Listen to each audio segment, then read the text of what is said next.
It looks like the world's first commercial spaceplane is right here with the Dream Chaser. Space tourism is an exciting new segment of the aviation industry that seeks to give tourists the ability to become astronauts and experience space travel for business, leisure or recreation purposes. We are not far away from a future where you too could travel to outer space. In fact, we already have a few space tourism companies that allow you to do so today. But it does come with a huge price tag, something that is out of the reach for most of the people. But experts say that with the rapid growth of space tourism, traveling to outer space could soon be as easy as booking a flight to Australia.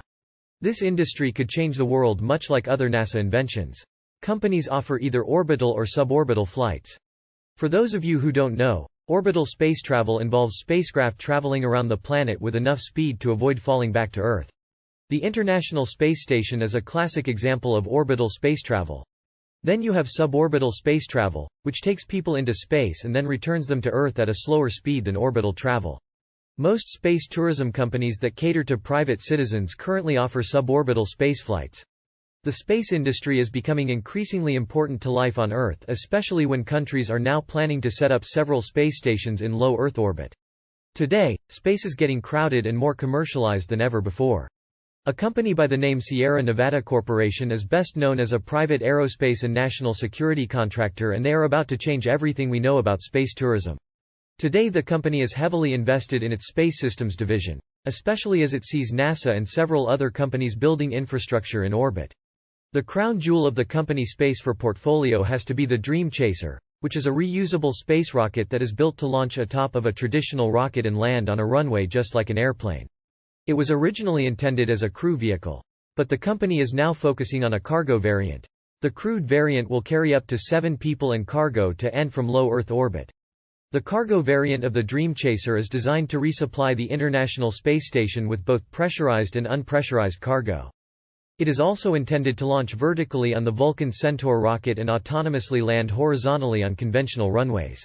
The Dream Chaser's design is inspired from NASA's HL-20 Personnel Launch System space plane concept, which in turn is descended from a series of test vehicles, including the X-20 Dyna-Soar, Northrop M2F2, Northrop M2F3, Northrop HL-10, Martin X 24A and X-24B, and Martin X 23 The cost of launching satellites determines success in this space, and the company is aiming to make the prices competitive with others in the market.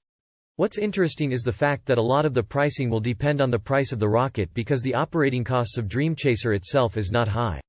The on-orbit propulse of the Dream Chaser was originally proposed to be provided with twin hybrid rocket engines capable of repeated starts and throttling. The company was also developing another similar hybrid rocket for Virgin Galactic's Spaceship Two. But unfortunately, in May 2014, the SNC's involvement in the Spaceship Two program ended. In July 2014, the company ended up acquiring Orbitech LLC and announced a major change to the propulsion system. As a result, the hybrid rocket engine design was dropped in favor of a cluster of Orbitech's Vortex engines.